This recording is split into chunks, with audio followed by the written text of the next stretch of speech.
I just got booted. Was it something I said? So everybody's at my other live stream right now.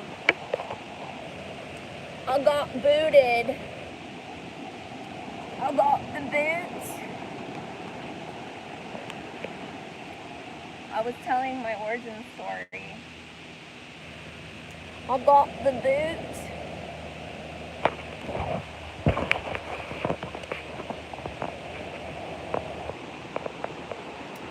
So, please, people, let the other people know on the other live stream that I started a new one. Thank you. They just cut it at my stream. So, so I'll just keep going from what I was. So if you just joined my stream, please watch my first stream. If you're joining after this has been posted. People in the stream right now, please go to the old stream and let them know I started a new stream because I just got cut. So anyways, I was not calling back the hiring manager for my dream job, and something just told me like I can't work anymore. I let that job like go, like I just they didn't hire. Well, I was already hired, but then she said, like, she left me a message saying we're rescinding the offer due to non-response, and I just had to stay at home, and I like had this, you know, time where I guess it was a depression, I don't know, but I would just lay on my couch and watch CNN,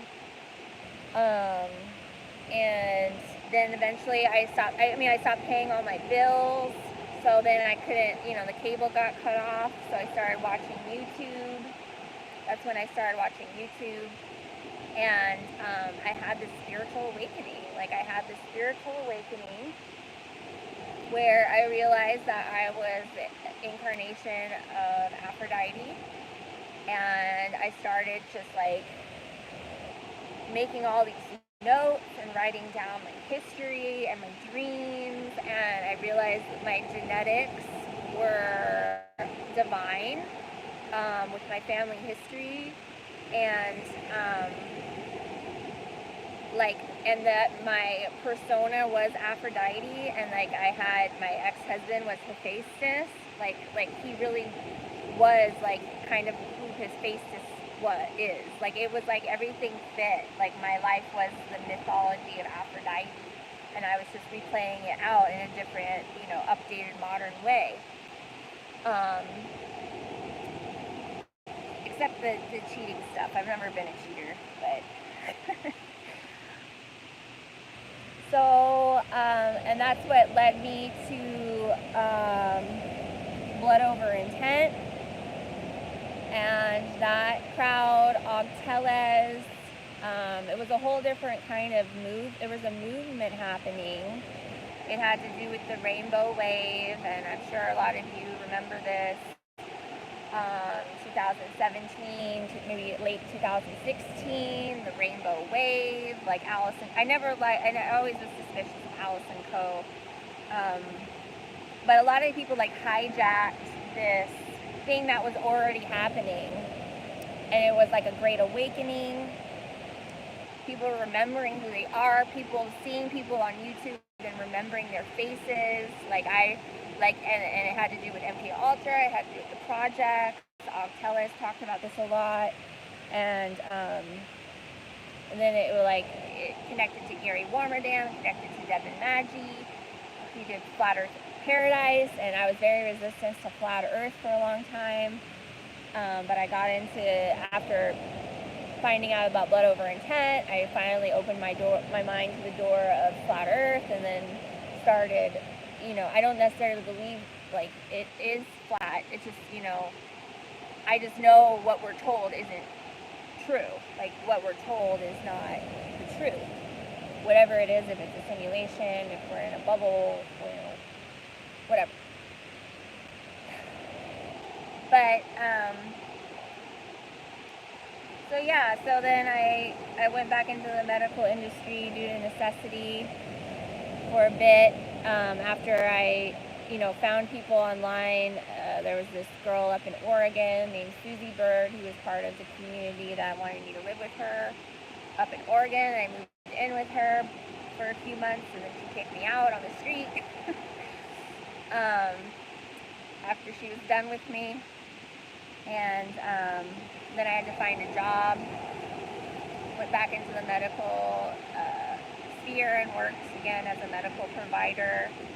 And I was going to move to Australia to be with my, one and only true love in Australia, and had prepared for over a year, getting, my finances in order to move there and get my cat ready to move there. It's a whole year-long process if you want an animal to move into Australia. And right before I was about to put my cat on the plane in March of 2020, it was literally 2 days before I was going to take my cat and put him on a plane so that he could go live in quarantine in Melbourne, Australia for 2 weeks. And then I was going to fly out and go get him and then live in Australia. The big, what happened, and they shut down the whole world, and Qantas Airlines shut down, never to be, I don't know if Qantas came back, but it was like you never knew you could ever go to Australia again. It was like a different world. It felt like the universe was actually interfering from me moving to Australia. I think it had to do with like genetics, like they didn't want my genetics mixing with, that person. It has to do with going over the rainbow. It has to do with like Oz, because a lot of people call Australia Oz, AUS, Oz, OZ, Oz.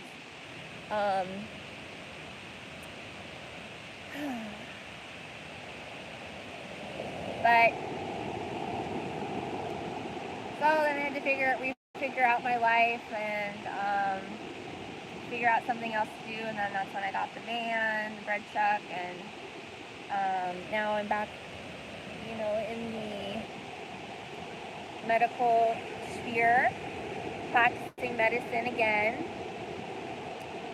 But I want you guys to know that if I think blood over intent is probably the best way to protect yourself, and you don't even have to call it blood over intent, you can call it whatever you want, but it's basically doing a public decree of your DNA and writing it out, putting your blood on it, and posting it in the town square that you own the rights to your DNA, basically, that you revoke any consent that you might have given along the way for others to use your DNA, because they're likely clones of you. They're likely, and I could feel that before I did blood over intent, that I had clones of me being made in like underground, whatever, in vats. My DNA was being used to create things that were not under my consent, like, because I have divine DNA. Like, I come from rose lineage. The more, like, you dig into, like, the more I dig into my genetics, the more it's proven that, it has to do with Hollywood, it has to do with Venice Beach. Like, my dad's side's from Chicago, my mom's side's from Santa Monica. That's both the beginning and the end of Route 66. I come from a long line of police officers in Chicago, and they were like my grandmother's father was chief of police of Stickney, Illinois, in Chicago, and my great-grandmother used to meet Al Capone in the back alley behind their house to give him, the inside information from the chief of police, because, they were chief of police. So, like, my dad was, law enforcement, like, it's all, and my mom is Rose lineage, And I think that's connected to like the Cabbage Patch Babies. There's the Cabbage Patch Babies and the Rose Babies. It has to do with being pruned. It has to do with being grown. Like my mom's side, there's lots of these just like babies showing out of nowhere. Weird adoptions. Kids being taken suddenly and you don't know where they go. My grandmother, after she had my mom, was put into an insane asylum for like a year and then came back, and she was way different. And like my mom was raised by some neighbor lady for a year. Like it's just these weird stories. My grandfather, my dad's dad, was a high up M-A-S-O-N, and I think was killed by a heart attack gun. He dropped dead bowling one day, and he is buried in Orange, California. He brought the whole family out from Chicago to Orange, and you know, like the M's went with NASA and built the whole space program. So I'm heavily tied in with that. I'm tied in with the oil industry. I'm tied in with aeronautics, tied in with Ford. You know, military. My dad, instead of being shipped to Vietnam, which he thought he was going to go, because his whole group was supposed to got shipped to Vietnam, and instead he got honor guard and was shipped to Washington, D.C. because he was 6'3" and really good looking. They put him guarding the Tomb of the Unknown Soldier and on guarding President Nixon, opening the doors for President Nixon in what? The Rose Garden. Like, like my dad was like he literally was on the poster for the Marines recruitment. And like all this, it's like weird fairy tale coincidences, but it just proves about the divineness of my genetics. And so my dad's dad was buried in his regalia with the apron, with the full dress of the M's, and I just learned this, but he had the special ceremony where they pour cement over the casket. So it's like a special type of burial that's really expensive, but they pour cement into the gravesite after the casket's in there. And so the whole casket is barricaded in a cement block. Like, so you couldn't dig it in. You couldn't dig into my grandfather's grave unless you had a jackhammer or something, because he's buried under cement. And I had never heard that up until like last year. I'm like, what the heck? And I don't know if I think it is tied to this, the M's. Have you guys heard of this? But I guess it's supposed, like, my dad told me that he said that it was because, hi Michelle, yeah, my dad's M as well. I think most of us woke up and realized we aren't what we thought. Yeah. But, like, my dad said it's because it's, you know, a really expensive burial, and it's so that bugs don't come in and eat the body and desecrate the body. And to me, it sounded like some kind of weird way to make the spirit not leave the body, or maybe to like trap the spirit in the body, or like make it so that like maybe it was an attempt to end my bloodline through my father's side. And my grandfather, who I never met because he died when my dad was 14, he dropped dead while he was bowling. His name was Chess. He went by Chess. His name was Chester. He went by Chess, and that's kind of like, you know, a chess piece.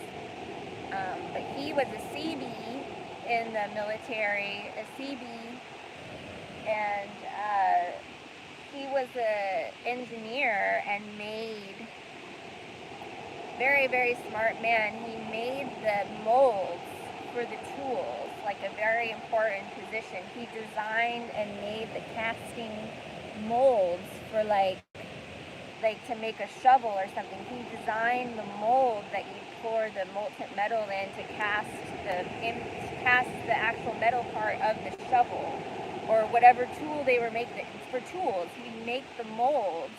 So you make one mold and use that mold to make 1,000 tools or whatever. And he was the mold designer in the CDs in Guam. So, yeah, I knew that my blood is super special. I think my brother was targeted. My brother had muscular dystrophy, and there was a certain they remember there used to be the telethon, the Jerry Lewis telethon. Jerry Lewis was the head, high up M, and he was the first person he started the Jerry Lewis telethon because his son Alan, or his nephew Alan, had muscular dystrophy. So I think muscular dystrophy is a given disease, and it's to call the men that are supposed to be virile that probably wouldn't have gone into the military, or if they were, they didn't want these young virile men to genetically continue the line, so they give them this horribly debilitating disease. But this telethon that raised all this money over every year for the research of muscular dystrophy, it later, like in the 90s, it was found out that all that money wasn't going to research or help children. It was going, disabled children, it was going to like a handful of these sleazy doctors for them to go down to South America and like buy a bunch of prostitutes and like live in mansions and stuff. Like, it wasn't going at all to the children. But like the first telethon, there's like this, I have it on some of my old videos. There's a record, it has Jerry Lewis, and it's like in memory of Alan, who was like his nephew with muscular dystrophy. It's like, "You will never walk alone," which is a really weird thing to say because the kid couldn't walk at all. And then it says like revolutions per minute, RPM 66. So it was like coded 66, and 66 or 666 is heavily involved in my coding and my matrix environment. Also the name Alan.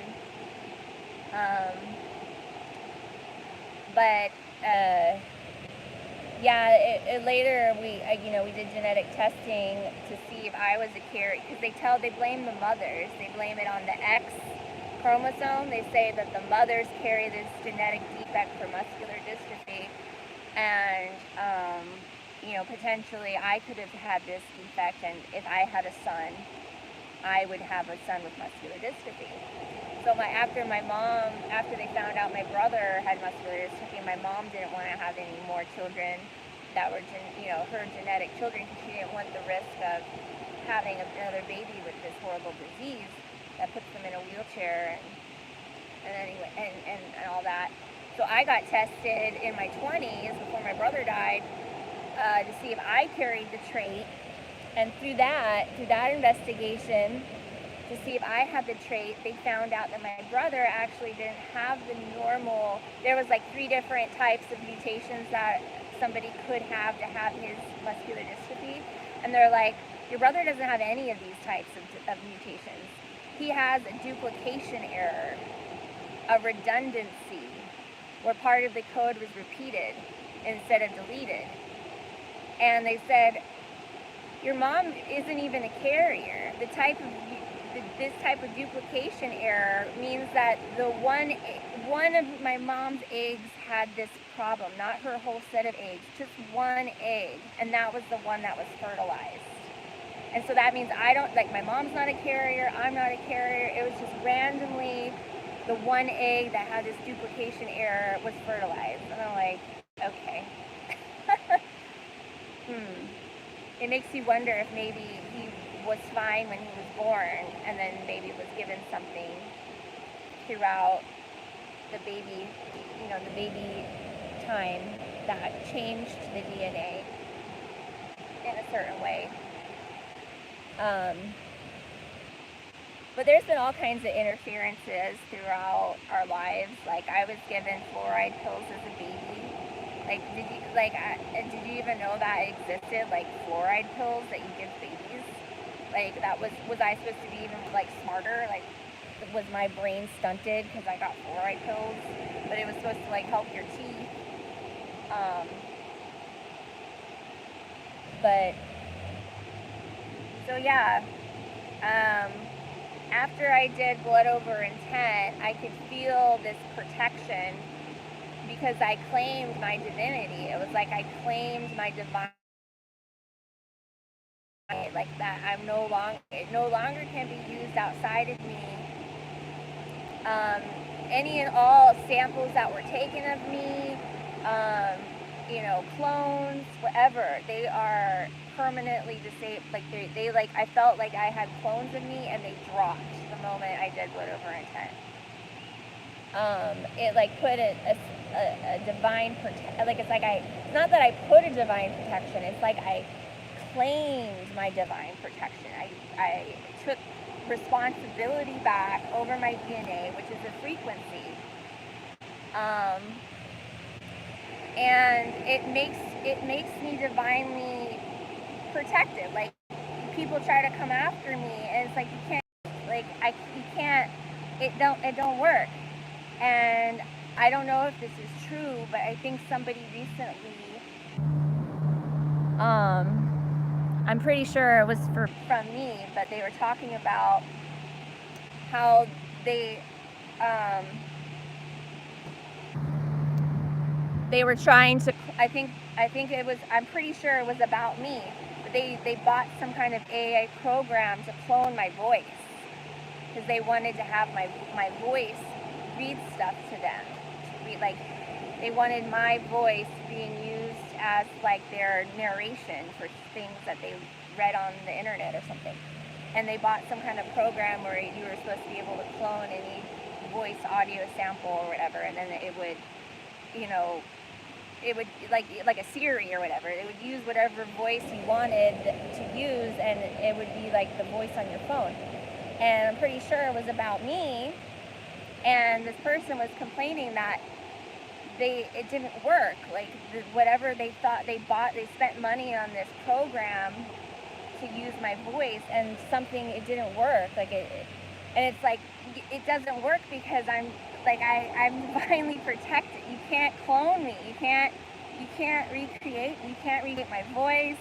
You can't clone my image. Like, it just is not going to work. Any attempts are going to fail. Like, you can't do it. And that's because I've done blood over intent. That's because I've claimed ownership over my DNA. If you don't know, your blood is your voice. The uterus is the utterus that it utters. The blood is the voice.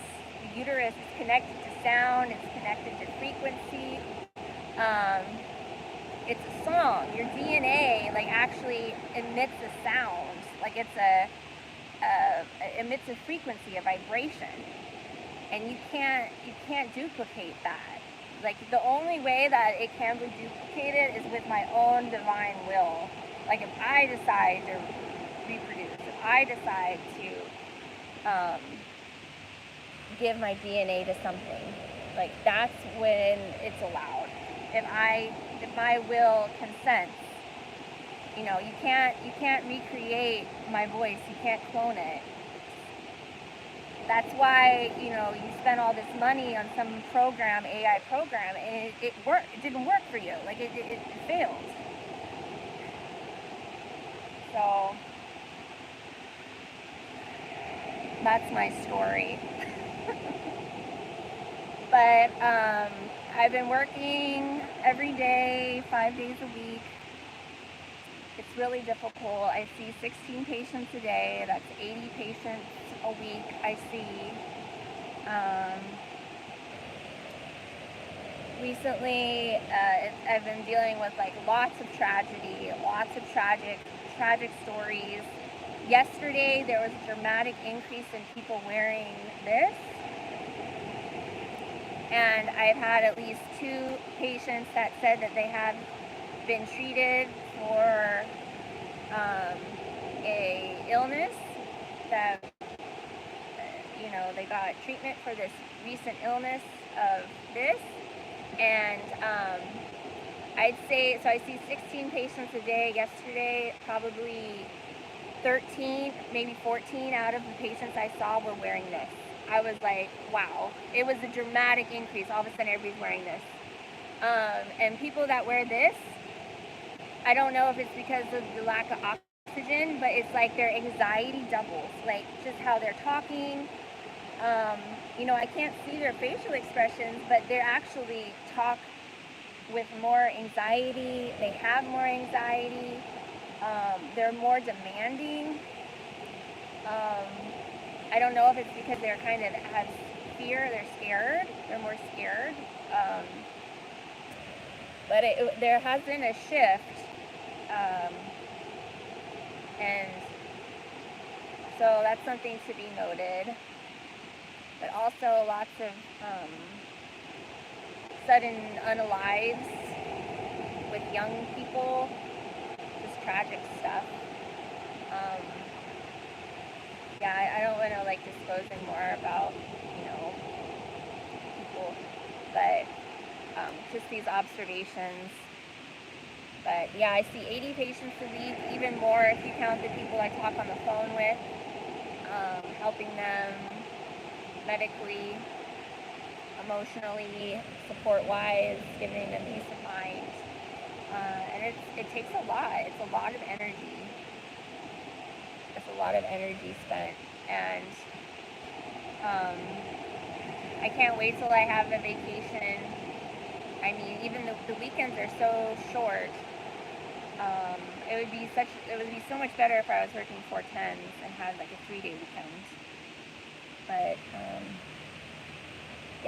and not having a laundry in the house is very difficult. That's like a whole thing. I have to go to the laundromat to do my laundry, and that's like my day off. It just feels like more work. But that's life right now. Apparently, my crazy neighbor is on his way out, according to my landlord. He said he's going to be leaving sooner than later. I don't know if that's true, but that's what my landlord told me. So hopefully,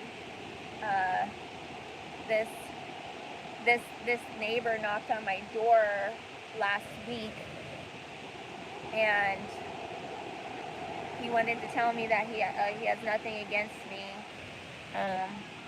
Yeah, right. His feet were like all swollen up and red, like red beets. They were just like all puffy and red. He was like so red, and that's from the and he knocked on the door, and it was after I get home, from work, I wash my face, I put on my pajamas, like I'm ready to chill for 2 hours before I go to bed. He goes, knock, knock, knock. I open the door. I open the door a crack. I'm like, yes. And he's like, I just want to tell you, I have nothing against you. I thought we were friends. And, and I'm like, well, when you point a pew-pew at people, that's kind of messed up. He's like, yeah, well, people clean their pew-pews. They clean their pew-pews. And I'm like, on your front porch? Like, he's like, he kept on trying to, and I'm like, you were pointing it at people. And he's like, I was just cleaning it. People can clean their pew-pews. I'm like, yeah, not outside of your door on your porch. And, oh, look at this.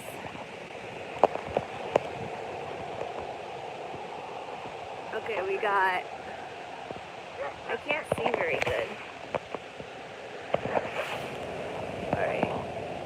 Can you see the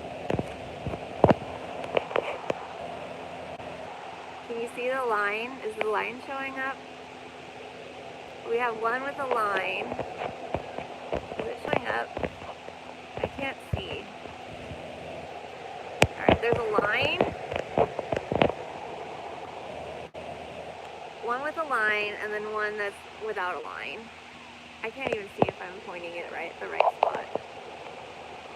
But yeah, there's a line, and then there's one without a line. Anywho. So, he say that he was cleaning his pew-pew outside of his door, and I'm like, that's not what you told the cops. You told the cops that you thought there was an intruder. That's why you were pointing your pew-pew. You didn't say that you were cleaning it. And he's like, well, he's like, you know why they didn't, you know why the cops didn't do anything, right? You know why they just didn't do anything? It was because my son's a deputy sheriff, so, you know, they know. I'm like, okay. And he's like, he's trying to say, there's something wrong with your guy there. There's something wrong with him, there's something off with him. I'm like, okay.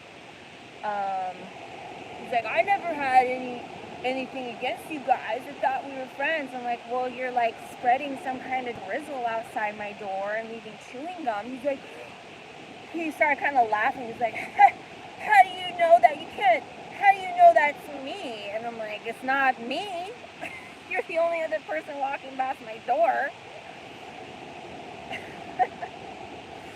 And I was like, I don't have anything against you two. I want to be civil. He's like, well, you call the cops. That's pretty harsh. I'm like, yeah, well, don't point pew-pews at us. He's like, us? Like us? Like insinuating like he didn't point it at me. And I'm like, yeah, we're not used to having pew-pews pointed at people, like where we live. Like, that's really weird. So, yeah, if you're going to point a pew-pew at people, people are going to call the cops. And he's like, well, and I'm like, how about, I don't have anything against you either, but, why don't we clean our pew-pews behind closed doors, not do it outside anymore, let's not point it at people, let's not clean it out on the, you can clean your pew-pew, if that's what you were doing, you can clean that behind your door. And then I was like, I have to eat dinner, and I just, closed the door on him. Weirdo. Totally weirdo. Yeah, he is. No Sama Matre, he is. My neighbor told me that he does that he parties like that. So, freaking weirdo. But yeah, lots of psychic attacks, but they don't stick, yo. They don't stick. They can try to come at me, but he's apparently gonna be on his way out. Like, you're on the way out, bro. You can't. Yeah, it's not gonna work. It don't work like that. So, yeah, I'm addressing all the haters. It was tired your clone went into a seizure. Close your mouth. Yeah. So I suggest you guys, blood over intent has been highly suppressed. It was a movement for a while. Like, I don't know. It's like, try to remember how it was in 2017, with everybody waking up and researching about theories, and there was kind of this, it was a rainbow wave. It was a wave of enlightenment in a way, of an increase in consciousness and awareness. But you have to go the next step and own yourself and own your DNA. And you can do it however you want. but it kind of has to be publicly declared to the AI, to the Matrix, to whatever. Because if you don't declare it, then I think that they can F with you. Like, because unfortunately, throughout our lives, we have given away consent. Maybe the consent was given away by your parents, and then, you know, you as a teenager getting into various organizations, various job roles, whatever. At some point, you probably have given away consent over your DNA. If you've submitted any kind of genetic testing, if you've done, like, you know, ancestry stuff, like, you might have unknowingly given away responsibility to your DNA code. And you can reclaim it back. And when you reclaim it back, it does have to, you know, you can do it privately, but it really has to be declared in some kind of public way. It's an energy exchange, and it's a declaration to the universe that, you know, I own this, you can't F with it, you know, like, now you know, whatever is in the past is in the past, but now, you know, anything that you've used with my DNA is null and void,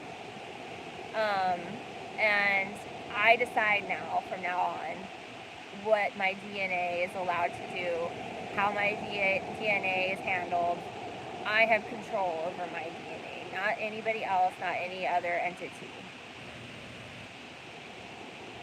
So I highly suggest that you do that. My bestest friend has been noticing lots of combinations of the AI Matrix presenting itself in black puffer jackets and earbuds. So be on the lookout for black puffer jackets and earbuds. Like, NPC alert.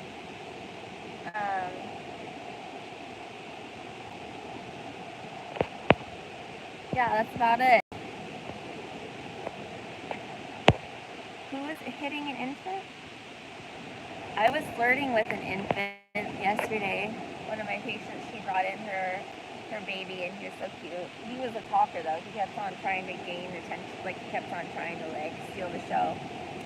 We started singing together. He's like, ba ba ba. I'm like, ba ba ba ba ba ba. He's like,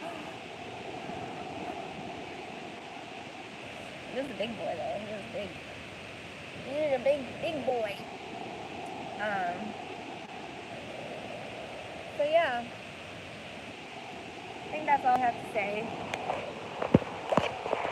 Thanks for joining me on this lovely day. I hope you guys are staying warm. I got some circling birds. Yeah, I hope you guys liked my information about some of my lineage. But yeah, there definitely is something to the Cabbage. Oh no, you know, what's that channel that talks about the Cabbage Patch Kids? Mind Unveiled, or I think it's Mind Unveiled.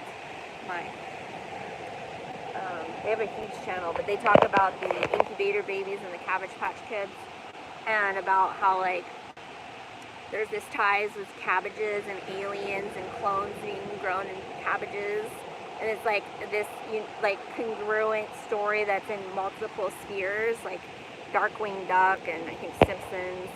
Yeah, Minds Unveiled. Yeah. And it kind of, like, you know, Invasion the Body Snatchers. It's like a lot of times it's the aliens are in these pods, and sometimes the pods are like plant-based, like a cabbage. And it has to do with Cabbage Patch Kids, and there's all these postcards from the turn of the century, you know, like, you know, people talk about Tartaria and stuff, the World's Trade Fair. There was something, that big event that happened around that time, where maybe our history has been suppressed, and there was, like, the orphan trains. It's like, where did all these kids come from? but there's all these postcards of kids being born in cabbages, and like old movies about kids being, little babies being born in cabbages. And it has to do with like the story of the stork. The stork would deliver the babies. And it's like, are these clones? But it has to do with our, you know, like the Anunnaki with the pollinating pine cones. Like the pine cone and being a controller of pollination. It's like a lot of humans are, I think, maybe certain bloodlines are more tied with plants, and we are pruned and grown and harvested like plants. And they had these postcards of babies and cabbages and also roses. And I think I'm tied more with the roses because the rose is part of my family. But they would send these postcards to couples without children and with actual pictures of real babies in the cabbages or in the roses. And they would say like, oh, you know, pick your baby to take home with you, and the stork will deliver it. And then the couple would like circle the baby they wanted, and then the company would like send them that baby or whatever. It was like, this is real stuff. And it's like, there's like weird crap that happened in my own personal family tree where, you know, kids just showed up, or, you know, we just, you know, now you have a new sister. And it's like, where did this kid come from? You know, like, and then they take away the sister after the sisters lived there for a year and a half, and then all of a sudden some other family member picks up the sister, and they just take the sister away, and it's just all this like trauma around it, like this abandonment. It all has to do with like MK Ultra, but yeah, there's something to that about our DNA being in the chop shop. Take a look at it has to do with like starfish, like when you cut a starfish off and they limb and it grows a new one. Stanley Kubrick's language is highly pointing, like he talks about the flat earth map, pie wedges, has to do with games, card games, any kind of game. And the chop shop of like once you cut off a limb or disable the person, it's supposed to somehow make them a little stronger. I don't know if it has to do with like Odin's eye, like taking out your eye so that you have a greater sight. Shout out to Laura. I think her channel is the Shaman something. Her channel used to be the Palladium Healer, but she changed it. You know what Laura's channel is called now? She used to be the Palladium Healer. Anybody? Yeah, Sucker Punch. Yeah, it's you know, then there was that that theory for a while that some YouTubers continue to perpetuate that we're on ships, and this really is like some kind of mental projection, that we're like in these we're in pods like cabbages, and this is like some kind of hologram universe, but our real bodies are on a ship in a pod with some kind of like overlay where our mind is experiencing this world. Devin Maggi used to call it, you know, our bodies are in hyperborea. Sometimes he would say our bodies are in hyperborea, and we're inside of this simulation. And then sometimes he'd say we're on a ship. But yeah, it has to do with pods, the pod people, cabbages. All right. Well, Laura says she's going to do a video about the cult of Aphrodite, so I hope she makes that video soon, because she recently went to Cyprus, where Aphrodite's from, and she said that you can really feel the energy of Aphrodite, and kind of this romantic love, and there really is something about that area. So yeah, check out the video for MGMT. I posted on my community page. At first, I had just watched a video of a girl putting on makeup, and then I clicked on that music video last night, and it starts with a girl putting on her like makeup. I'm like, did I just like chose another makeup video? And then you realize that she's doing everything with her feet, and then you realize she has no arms. Like she has a bilateral amputation or a congenital malformation, where she has no arms, but she's really beautiful, and she does it, she lives, doing everything with her feet. And then she gets on a plane to Paris, and she's by herself, and she's like walking around looking at art and at a cafe, and she's drinking tea, coffee with her feet, and all these men are looking at her. And it's just really intriguing. You can tell she's really like she has that deformity, and then you kind of wonder, like, was she born like that? Or did somebody do that to her as a baby? She's really beautiful. And and then she goes to a club and is dancing with a stranger and making out with him, and then at the end she goes to the Louvre, and she ends up looking at the statue of Venus de Milo, that statue, that famous statue, and the statue of Aphrodite has no arms, and then it looks, you're like, oh, it's Aphrodite, she's Aphrodite. And then I was like, this is the chop shop. It's like cutting off the starfish. It's like some kind of extra beauty is had by amputations or by lobotomies or whatever you want. It's pruning. It has to do with pruning the rose, right? Like pruning the rose, and that makes it stronger and more beautiful. Like the bloom, it makes the bloom better by chopping off its appendages. It's really, it's something to think about. I suggest watching the music video. But at the end, you realize, like, it's Aphrodite. She's Aphrodite. This is cool. Anyways, I'm going to say bye-bye. Bye-bye. Thanks for joining me. Hate all my haters. Thanks for spreading the word and sharing my videos. All right, love you guys. Bye.